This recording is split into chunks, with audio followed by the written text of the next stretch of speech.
I like how my yells echo in this cave. That's a nice touch. What's up, everybody? I am Luke from the Master Sword Valley, and welcome back to more Let's Play Legend of Zelda the Wind Waker. In the last episode, we got started on Dragon Roost Cavern. I've seen no sign of Medli. She got pretty damn far if we haven't found her yet through the various rooms. So in this episode, we're going to press on. Now, with a locked room.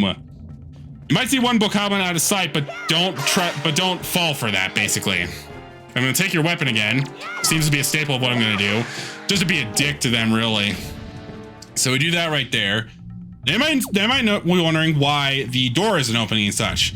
You might have killed one enemy, but guess what? Nope, you still have more enemies to kill.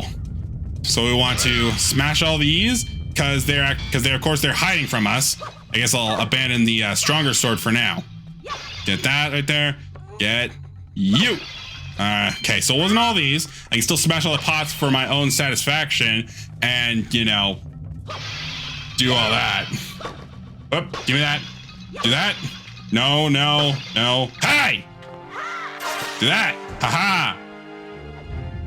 Ha! Take that, bruh. Ha! Ha! Gotcha. Awesome. So we took out him. Oh! This is the thing right here. I don't know if this has an official name, but if you hit it, you'll get a multitude of items. Later in the game, those can be very, very helpful as they can give you all kinds of stuff. As you can see right there, roll into the pot, roll into the wall right there to cause that pot to fall, and we get that guy. Pretty clever how the enemies are hidden in this room. I kind of like that. Nice close-up of my body right there. But anyway, what we want to do here, instead of progressing, is grab a Deku stick and light these torches right here. Doing so, we will get our first optional collectible. The keys so far have actually been required. This is actually our first optional one, which is going to be a treasure chart. There are always two treasure charts, except for this case of the Forsaken Fortress. So always be sure to look out for them. Sometimes they're kind of out of the way where you have to go back with a certain item to get them. Other times though, they are actually on the way and makes them very much worth it. You really want to collect them, especially if you're playing the original GameCube version, because of something that happens later in the game that honestly causes a lot of people to actually like quit playing this game later on. Like when they get to a certain point. So we get that right there. We get another joy pendant for free, thankfully. And I'm not going to check those other ones. They got plenty of resources. Is this it? Yes, this room. This room can cause a lot of people hell, because right over there, that new enemy is, I believe is supposed to be called a magtail. I mean, it makes sense. It's a magma that, is, like a centipede, has a tail and such. Right here, counterattack, because trying to hit his eye is painfully annoying right there. Just be patient and make sure you have enough room to counterattack him. I've seen people get stuck in this room and die a lot as a result of that stupid thing. But as long as you're calm, you should be fine. And we grab another pot here and throw it on top of the lava. And it'll push us up, not incinerating the platform we're on. I guess because it's technically rock, and rock is resistant to fire. Talking more Pokemon terms. I don't know if I'll ever play a Pokemon game, really. And right here, this is technically our last room of the dungeon, but we don't have a way of crossing this lava. You can see a rather important looking door under the dragon's mouth, right there. And they're magtail as well. However, one thing we do want to do is get away from that bomb, which I completely failed to do. Want to take this and we want to blow this up, as well as all these skulls. Well, good chunk of them got blown up. Now you might have noticed Link right there. You notice how his eyes are looking at a specific thing. Link's eyes will actually look at something important in dungeons and just in the general field in general. Failure to come up with a good sentence structure right there. But yeah, it's actually really helpful, and it later got reused in Twilight Princess, which is a really nice detail. Originally, most people just look at his eyes, and that wasn't exactly the case in Twilight Princess because Link's eyes weren't freaking huge. But yeah, it's a really cool detail. It looks like we finally made it up to the top of the island where we see Valoo he's actually raging this time. And oh my god, the stairs are falling behind us. Oh my god, it's so difficult not to walk in a straight line. We did anyway. Go in here and... Medli! They're keeping you in a cage. We got mid boss here, and this mid boss music is actually really cool. I'll let you listen.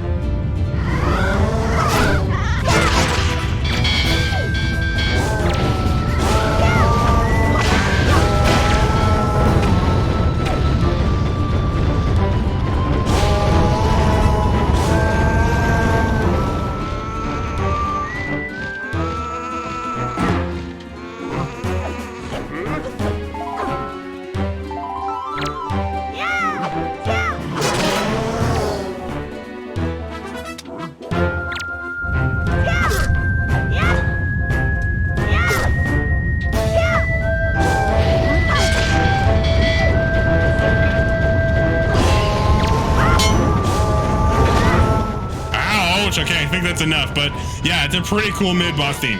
Ow! Anyway, to defeat those bokoblins, we have here a moblin, one of our first few ones, other than the guard ones at the Forsaken Fortress. They're probably the strongest enemy we'll face, really. As you see, they have a spear and have their punch attack, which can send you flying across wherever you go. They also drop skull necklaces, which is another quest item. You really want to collect 20 of these, but if you collect more, it's a great way of making money. Probably one of the best, not exactly the best way of making money, that still belongs to something else, but it's still a viable way. Anyway, I avoided Medli this entire time so I can get richer. Link, you came to rescue me. Oh, thank you. Anything for you, baby? I had to tell you what I found out. This is terrible. Some creature's doing awful things to the great Valoo's tail. Oh no, not his tail. Can't he just like move his tail? So he's angry that someone is touching his tail and trying to get the scales off of it. At least that's what I like to believe. Those mean monsters catch me, they got something to do with it. Presumably, it's also the work of Ganondorf as well.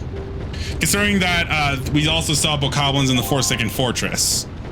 Anyway, she's going to give us something that she used to get this far, which is the grappling hook, the main dungeon item right here. This is something else that I kind of don't get. Is like, we helped Medli get some wind under her wings, so apparently she has wings. She flies away right here. What did she need the grappling hook for? Like, seriously, what did you need that for? But anyway, gonna go and equip that, and this grappling hook is actually pretty. I like the item used better in this game than in the original. Anyway, we can grab these branches right here, and we can use them for other uses. I'm actually gonna switch it over to X right here. I kind of like it better on X. And once again, we have gyro controls right here, so we can easily just aim, and it's a lot faster in the Wii U version compared to the GameCube version. Like you'd be sitting on that animation for at least like a second or two if you're playing on GameCube, but this one is just like sporadically instant, which I really love right here. Anyway, this is how we can get back here. Ouch. What we want to do instead of going through the door is we want to go over this way. We saw that important door and it looked pretty much below Valoo, but it looks locked, so we need a way of opening it. Unfortunately, our small keys are not really going to do us much good, so we have to go find a different item to do so, which is what swinging across these things is for. This is required, but there's another sub thing that we're going to go get, which I will point out after we get through this. All right, so we step in here, step back into the cavern this time. Guess that whole area was the mid-boss room. Weird. Anyway, right here, the bokoblin on a bridge, who I believe is meant to be here to try and cut the ropes from you and to make you fall. But none of us fell. He's the one who died. You fail, sir. Ha! Take that, sir. You can actually knock them off as well, which, before I kill this guy, want to use the grappling hook on him, so we can steal a joy pendant from him. This is your viable way of getting joy pendants now in this game, is that you can take them from enemies. You can use them on bokoblins and get them from them by using the grappling hook and such. And the same thing can apply to moblins to steal their skull necklaces as well. Now, if you're too refined to use the sword, you can use those decky sticks over there to just go ahead and, not that, to just burn the ropes. This item really isn't that necessary here. Oh, what?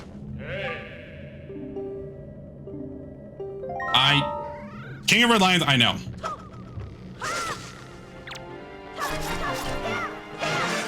See that chest down there? Yes, it is. Ow. That's what I meant to do, but I just barely missed the ledge. And we were going this here and we get a joy pendant for that. Really worth it now that we can get infinite of them. They are required, but I don't get why so many chests have them after the grappling hook. Maybe they didn't think that you would use the grappling hook on enemies to steal them, steal joy pendants, but I really don't get why. Anyway, right here, we want to go ahead and do a spin attack. Oh, whoa, I did it wrong. Jeez. Thankfully, when it comes to lava, you could basically respawn the last point. It's kind of like how when you touch a fire thing as the Deku in Majora's Mask. Thankfully, it has kind of a, I guess, like more of a cartoony animation than in Twilight Princess, how you literally just drown in lava. Like, that's got to be one of the most painful ways to go. Even though scientifically you wouldn't necessarily drown in lava, you would kind of just like, you'd honestly feel the burn from it, but it wouldn't be like liquid enough for you to drown in it, according to some breakdown videos that I've seen, especially how lava works in movies. Anyway, we want to use the grappling hook here to swing forward and swing right back, hopefully not getting hit by the keys on the way. As you can see, let go. And now that we have the grappling hook, we can easily take out the keys this way.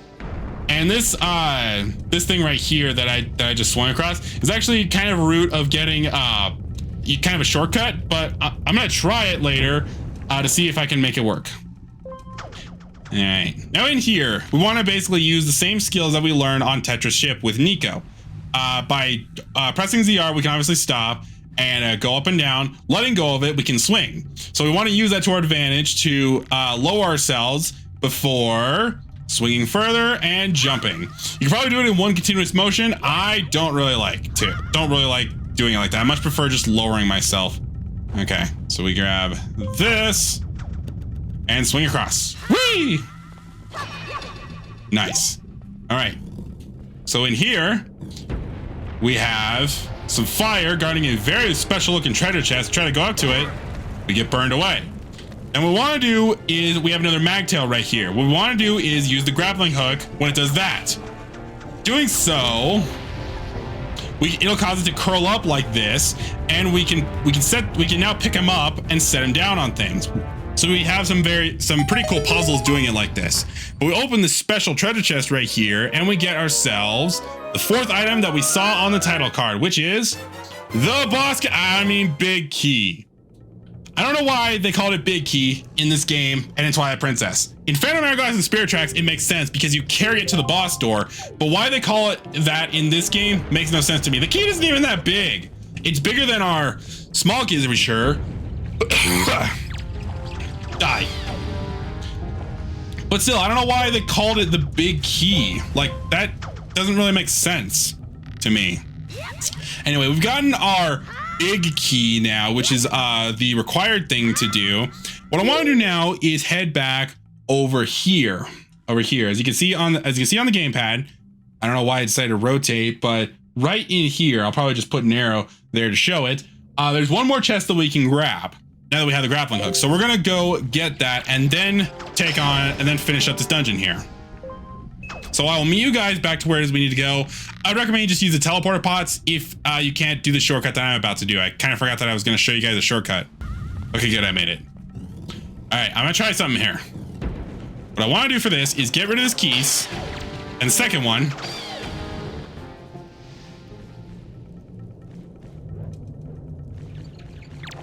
get out of here. See if I can get the attention of the other one. No, I can't. Okay, gotta kind of do this legit. All right. So what I want to do is grab this, but not jump off. I want to lower myself down as far as I can and go up a little. And now I want to try and swing back and forth as much as I can. I'm going to hit the rock, but what I want to try and do is avoid the bat and actually, no, I want to lower myself further. Let's do that. And let's swing as much as we can. Avoid the bat, avoid the keys, and do it one more time to be safe. And go! I made it! Yes! That's the shortcut that I wanted to do.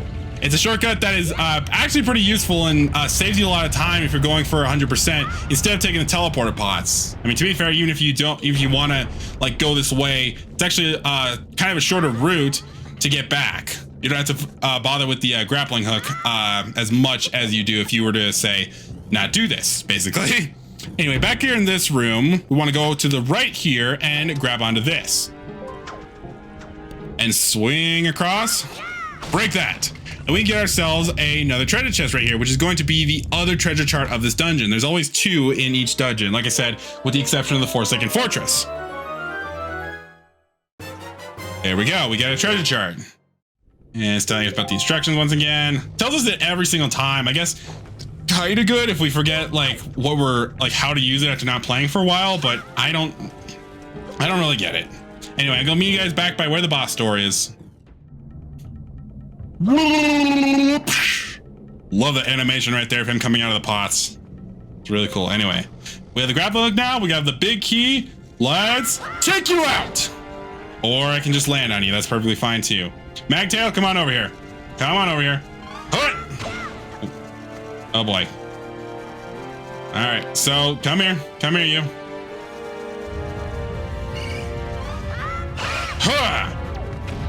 Nice. Alrighty, last part of the dungeon right here. It's a good thing they didn't put the teleporter pot over here. That would definitely make things a little broken right here. Anyway, in this chest right here, we have what's called a Knight's Crest. You're really going to want to collect 10 of these. You pretty much are going to have 10 of them if you're going for 100% purposes later in the game, basically. So we have that. I'm not going to spoil what it gets you, but you really want to collect them. Get a yellow rupee right here, make up some of the money I spent on battle squid and such. I got some more pots right here. I'm trying to be careful about these because I believe in one of them. Get a joy pendant for one. We get this. Do that. Scoop your bottle. We get a fairy.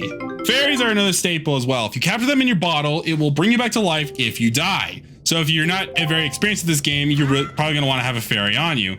Both of these pots have fairies right here. I would recommend you capture one now. Even though this boss fight is pretty easy, capture one now and just put a placeholder over it instead. I'm just going to go and put the picto box over it just so I don't use it up.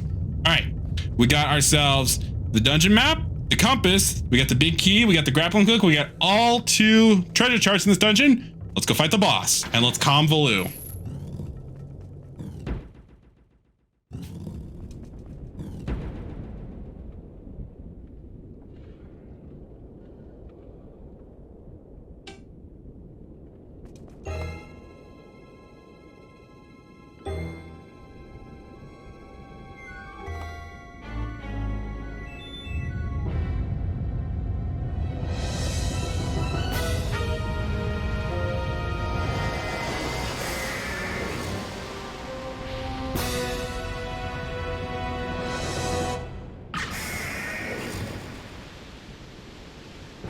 Meet Goma, our first boss fight here. You try as you might to do what you can to him, her, it. Oh god, don't you dare, don't you dare. Haha, you can't do me over here because I'm in your claw. What we want to do instead is look up at Valoo's tail and grapple to it. See that right there, I can understand Valoo might be getting a little agitated about that. What we want to do, barely. If you can land on these ledges up here, this fight is made ridiculously easy. Which I can't believe I just so much as grabbed onto the ledge. That is awesome right there. So Goma's gonna come back up and put the platform back, encapsulating his tail again. Which I guess I would be pretty mad if I had a tail and someone was just like keeping it in case somewhere. I'd be pretty mad too. Maybe not so much to go breathe fire and whatnot, but whatever. This Goma, maybe some people believe that it might be a related to the same Goma as an Ocarina of Time. No, I actually don't believe so. I believe that this Goma here is actually the work of Ganondorf's magic on one of the Magtails. Notice how this Goma is more of a scorpion. I don't know if it's a he or she or whatever. It's more of a scorpion here, and the fact that it can breathe fire and submerge itself in lava as well makes me to believe that it was an evolved form of one of the Magtails, either, like I said, by evolution or by the work of Ganondorf here. Which is probably another reason why Goma is so angry. Or the Valoo is so angry, excuse me. Anyway, we do that 3 times and he breaks out of his armor, which might make him look more intimidating, but really it doesn't. What we do instead is now we can hurt him with the grappling hook. When he comes down to size, hit him with the grappling hook to stun him, or you can do it from here. Do that. So when he comes down to breathe fire, basically, you want to unleash Armageddon by losing the grappling hook and then use the sword. Like I said, this fight is really not that bad in this. And even like an unexperienced player would know what to do. If you do touch the lava, you won't have to view that burning animation. But that does it for Goma. Like I said, for a first boss, a little bit of a challenge, but really not too bad. If you get on those platforms, the fight is incredibly easy. Hopefully now this Valoo.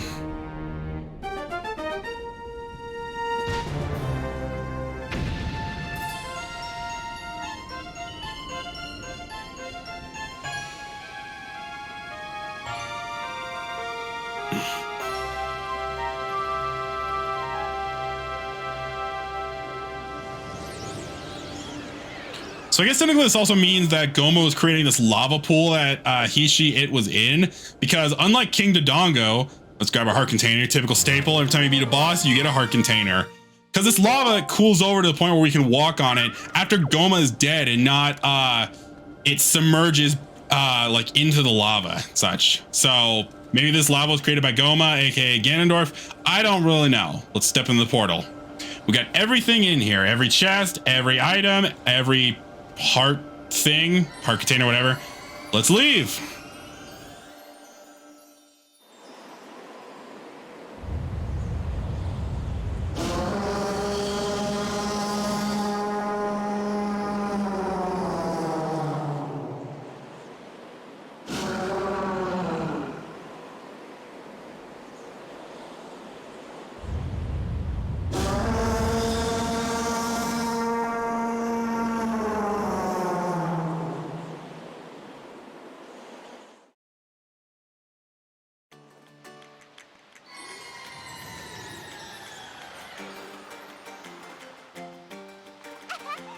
Link! Hey, what's this? Oh, hey, Kamali, buddy, the guy who didn't believe in us. Well, guess what? What do you have to say now? I heard everything from Medli. Link, thank you so much. I'm sorry I mistrusted you. It's okay, you know. Just give us the jewel so that we can finally sell it for $1,000. I mean, use it to save the world, I guess. See here. I want you to take this. Giving you the thing I value most will give me the courage I need to stand up to bad things. As if that somehow makes sense to you, but we got Din's Pearl! The gem that Rito's claim is passed down from the Great Goddess, aka Valoo.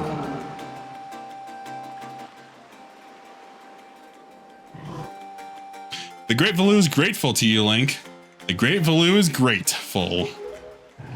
Hero, thank you! Oh, great hero, use the wind of the wind god! Use the wind god's wind. Now right there, Valoo is speaking in Hylian, which is apparently unannounced to the people of the Great Sea right here. And you may have heard some like post commentary and such from what a lot of people speculate to Valoo saying. There's a lot of interpretations of what Valoo is saying in Hylian right there. Some of them are actually spoilers that they actually don't want the player knowing. Only like obviously the Rito understand him, and some other characters will understand the Hylian text later. But with that, we finished up everything at Dragon Roost Cavern. We have taken down Goma, we have Valoo of his anger, and we get ourselves the first pearl, Din's Pearl. This is the pearl of the gods spoken of in Rito Legends. So we made a lot of progress for this episode. Next time on The Legend of Zelda the Wind Waker, we are... Let's go ahead and see what we have to do next here. It would seem again to send those monsters to this place. That would mean we must sail to the south next time. So next episode, we're going to be doing just that. All right. But we're going to take out one other thing too. See you guys then.